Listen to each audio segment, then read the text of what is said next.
नमस्कार दर्शक बंधु मु प्रदीप आपण मानक स्वागत करुच्ची आजिर आउ एक नुआ भिडियो तो मोहन सरकार प्रथम बजेट 2024-25 वर्ष पर जहाँकि आज विधानसभा पारित होती तो यही बजेट जहाँकि उड़ीसार समस्त जनसाधारण एक बहुत बड़ बजेट कहीं बीजेपी जो सरकार गठन करने पूर्वर जो सबू प्रतिश्रुति तार निर्वाचन इस्ताहार देइतिला ताकू नहीं बजेट टी पारित होईची एवं यही जो बजेट उड़ीसावासी बहुत बड़ खुशीर खबर कारण जो बजेट टी आसीची यही बजेट रे साधारण लोकों ठारू आरंभ करी विशेषकर महिला युवक एवं चाषी मानकर उन्नति पाई यही बजेट रे बहुत किछि नुआ नुआ अपडेट सरकार तरफ जहाँकि घोषणा करा जायछि।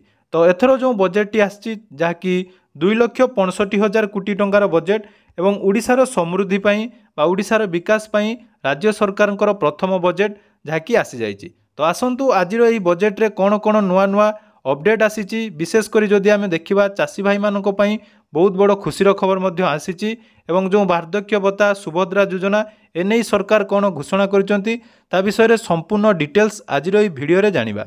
ता पूर्वर जदि चैनल को प्रथम थर विजिट करचंती वीडियो को लाइक करिवे चैनल को सब्सक्राइब कर नथिले एबे ही सब्सक्राइब करी पाखरे थिबा बेल आइकन को क्लिक करी ऑल सेट कर देबे। तो देखंतु राज्य रे बीजेपी सरकार गठन करने पूर्वर राज्यवासी को जो प्रतिश्रुति देइथिला विशेषकर महिला मानक जो सुभद्रा योजना रे टंका मिलिबो एवं वार्धक्य भत्तारे 3,500 टंका को मानक मिलिबो धानर एमएसपी मूल्य जहाँकि 3100 टंका को मध्य सरकार वृद्धि करिवे बोली कहिथिले। तो ताने जो जो अपडेट आसीची आसंतु ए वीडियो रे जहाँकि डिटेल्स जानि नबा। प्रथमे देखंतु ए वर्षर जो बजेट टी आसी सेथिरे मोट 2,65,000 कोटी टंकार बजेट आसीची। तो यही बजेट उड़ीसावासी आशा आकांक्षा को पूरण करने पाई निर्वाचनी समय जो प्रतिश्रुति दि जाइथिला सेही प्रतिश्रुतिर जहाँकि सरकार पालन करिसंती एथिरे गरीब महिला युववर्ग एवं चाषी को प्राधान्य दि जाइछि। तेणु राज्यर सामग्रिक विकास प्रति थिबा आमर संकल्प यह द्वारा पूरण हेबो बोली मोर विश्वास कहिसंती मुख्यमंत्री मोहन चरण माझी। तो देखंतु बजेट रे सामाजिक सुरक्षा पाई 7,600 कोटी टंका एवं भिन्नक्षम कल्याण पाई 302 कोटी टंका जहाँकि व्यय बराद होईछि एवं स्वास्थ्य क्षेत्र में मुख्यमंत्री स्वास्थ्य सेवा मिशन जरिया बजेट रे मोट 2,462 कोटी टंकार जहाँकि अनुमोदन दिया जाइछि। सेहीपरि एससीबी मेडिकल पुनर्विकास पाई 1,000 कोटी टंका एवं आम हॉस्पिटल योजना पाई 1,314 कोटी टंका व्यवहार कराजिवो बोली घोषणा करा जाइछि।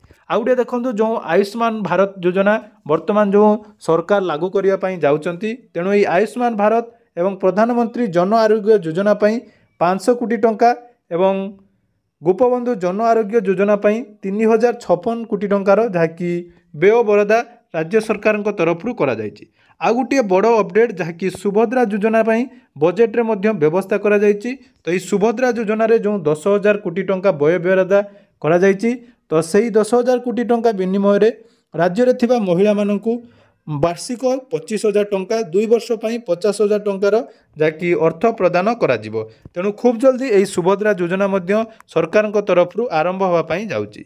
सेहीपरि बजेट रे महिला और शिशु विकास पाई 18,180 कोटी टंका जहाँकि व्यय बरादा करा जाइछि। सेहीपरि देखिबा चाषी मानक पाई एक नुआ योजना जहाँकि सरकार आनिबा पाई जाउछंती जार नाम रहिछि सीएम किसान योजना। तो से सीएम किसान योजना रे वर्तमान राज्य रे लागू होबो तो जहाँकि यह कालिया योजनार विकल्प भाव में चाषी मानकू पाई एटा गोटे बड़ घोषणा हो पारे कारण कालिया योजना जहाँकि पूर्वतन सरकार बदल रे राज्य सरकार यही सीएम किसान योजना रे 1,935 कोटी टंका व्यय बराद करिसंती। तेणु बजेट रे चाषी पाई समृद्ध योजना रे सरकार चाषी मानकू एही योजना रे जहाँकि आगो को बहुत किछि साहाय्य करिया पाई जाउचंती। सेहीपरि श्री अन्न अभियान पाई 649 कोटी टंका व्यय बराद करा जाइछि। तो सेपटे देखंतु अन्य वर्ष तुलन रे बा पूर्व वर्ष तुलन रे ए वर्ष जहाँकि कृषि बजेट रे बहुत किछि परिवर्तन आनिचंती। पूर्व थरर जो बजेट टी आस्तिला सेन कृषि क्षेत्र पाई जहाँकि 24,929 कोटी टंका खर्च होइतिला बेले वर्तमान यह 33,919 कोटी टंका जहाँकि खर्च हम। सेहीपरि देखंतु धानर जो एमएसपी मूल्य रही ताहा सरकार जहाँकि 800 टंका वृद्धि करिसंती अर्थात 2300 टंका जो एमएसपी रो मूल्य रही ତାହା ବର୍ତ୍ତମାନ 800 ଟଙ୍କା ବୃଦ୍ଧି ହେଲା ପରେ ସରକାରଙ୍କର କହିବା ଅନୁସାରେ ବର୍ତ୍ତମାନ ଯାହାକି ରାଜ୍ୟରେ କୃଷକମାନେ 3100 ଟଙ୍କାରେ ଯାହାକି ଧାନ ବିକ୍ରୟ କରିବେ। ଏହା ଖୁବ୍ ଜଲ୍ଦି କୃଷକମାନଙ୍କୁ ଯାହାକି ଏଥିରେ ସୁବିଧା ମିଳିବା ପାଇଁ ଯାଉଛି। ଆଉ ଗୋଟିଏ ଅପଡେଟ୍ ଯାହାକି ବର୍ତ୍ତମାନ ଆସିଛି, ଦେଖନ୍ତୁ ବାର୍ଦ୍ଧକ୍ୟ ଭତ୍ତା ବା ଭତ୍ତା ହେଲା 3500 ଟଙ୍କା। ତ এই 3500 ଟଙ୍କା ଯେଉଁ ଭତ୍ତା ବୃଦ୍ଧି ହେବା ପାଇଁ ସରକାରଙ୍କ ତରଫରୁ ଘୋଷଣା କରାଯାଇଥିଲା, ଏଥିରେ ମଧ୍ୟ ମୋହନ ସରକାର ବଡ଼ ପରିବର୍ତ୍ତନ ଆଣିଛନ୍ତି। ତାହେଲେ ଦେଖନ୍ତୁ ଏଥିରେ କେଉଁମାନଙ୍କୁ ପ୍ରଥମ ପର୍ଯ୍ୟାୟରେ ବାର୍ଦ୍ଧକ୍ୟ ଭତ୍ତା ବା ଯେଉଁ ଭତ୍ତା ରହିଛି 3500 ଟଙ୍କା ମିଳିବ, ତାହାର ଗାଇଡ଼ଲାଇନ୍ ମଧ୍ୟ ସରକାର ଘୋଷଣା କରିଦେଇଛନ୍ତି। ସେଥିରେ ରହିଛନ୍ତି ପ୍ରଥମ ପର୍ଯ୍ୟାୟରେ 80 ବର୍ଷରୁ ଅଧିକ ବୟସ୍କ ନାଗରିକ ଏବଂ 80%ରୁ କମ୍ ହୋଇନଥିବା ଭିନ୍ନକ୍ଷମ ବ୍ୟକ୍ତିମାନଙ୍କ ପାଇଁ ମଧୁବାବୁ ପେନ୍ସନ୍ ଯୋଜନା ଏବଂ ଜାତୀୟ ସୁରକ୍ଷା ଭତ୍ତାକୁ 3500 ଟଙ୍କାକୁ ବୃଦ୍ଧି କରାଯାଇଛି। ସେହିପରି ଦେଖନ୍ତୁ ବରିଷ୍ଠ ନାଗରିକ, ଭିନ୍ନକ୍ଷମ, କିନ୍ନର, ଭିକ୍ଷୁକ ସମେତ ଦୁର୍ବଳ ଗୋଷ୍ଠୀମାନଙ୍କ ଆବାସିକ ସହାୟତାରେ ଗୁଣବତ୍ତାରେ ଉନ୍ନତି ଆଣିବା ପାଇଁ ଜିଲ୍ଲାର ସଦର ମହକୁମାରେ ସମନ୍ୱିତ ଭିତ୍ତିଭୂମି ଯାହାକି ତିଆରି ହେବ ଏବଂ ସେହି କମ୍ପ୍ଲେକ୍ସର ରକ୍ଷଣାବେକ୍ଷଣ ପାଇଁ 100 କୋଟି ଟଙ୍କାର ଅଟକଳ ରହିଛି। ତେଣୁ ଭିନ୍ନକ୍ଷମ କଲ୍ୟାଣ ପାଇଁ ଯେଉଁ 302 କୋଟି ଟଙ୍କା ବ୍ୟୟ ବରାଦ କରାଯାଇଥିବା ବେଳେ ସରକାରୀ ପ୍ରତିଷ୍ଠାନ ଓ ଭିତ୍ତିଭୂମିକୁ ସେମାନଙ୍କର ଯାତାୟାତ ଅନୁକୂଳ କରିବା ପାଇଁ 10 କୋଟି ଟଙ୍କା ମଧ୍ୟ ପ୍ରସ୍ତାବ ଦିଆଯାଇଛି। ଆଉ ଦେଖନ୍ତୁ ଯାହାକି ରହିଥିଲା ସୁଭଦ୍ରା ଯୋଜନା, ଏହି ସୁଭଦ୍ରା ଯୋଜନାରେ ମଧ୍ୟ ଖୁବ୍ ଜଲ୍ଦି ମହିଳାମାନଙ୍କୁ 50,000 ଟଙ୍କା ପ୍ରଦାନ କରାଯିବ।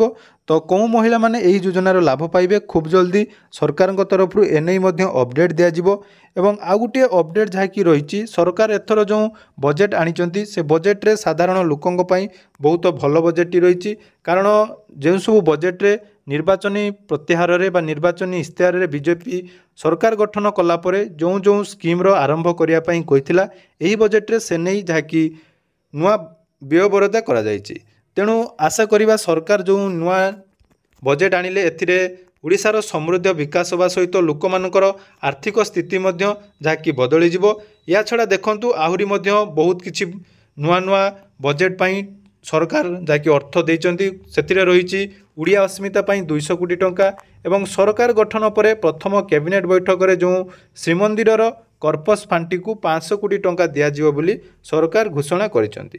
ତେଣୁ ଆର୍ଥିକ ବର୍ଷ 2024-25 ବର୍ଷ ପାଇଁ ମୋଟ 2,65,000 କୋଟି ଟଙ୍କାର ରାଜ୍ୟ ବଜେଟ୍ ଉପସ୍ଥାପିତ ହୋଇଛି, ଯାହାକି ପୂର୍ବ ବର୍ଷ ଅପେକ୍ଷା 15% ଅଧିକ ରହିଛି। ତେଣୁ ଏହି ବଜେଟ୍ ସମସ୍ତ ଲୋକମାନଙ୍କୁ ସୁହାଇବ ବୋଲି ଯାହାକି ଗଣମାଧ୍ୟମରେ ପ୍ରଚାରିତ ହେଉଛି। ତେଣୁ ଏହି ବଜେଟ୍କୁ ନେଇ ଆପଣମାନଙ୍କର କ'ଣ ରାୟ ଅଛି ନିହାତି କମେଣ୍ଟ ବକ୍ସରେ ଜଣାଇବେ ଏବଂ ଯଦି ଚ୍ୟାନେଲକୁ ଏପର୍ଯ୍ୟନ୍ତ ସବସ୍କ୍ରାଇବ୍ କରିନାହାନ୍ତି ତାହେଲେ ସବସ୍କ୍ରାଇବ୍ କରିଦେବେ ଏବଂ ଭିଡ଼ିଓକୁ ବହୁତ ମାତ୍ରାରେ ସେୟାର କରିବେ।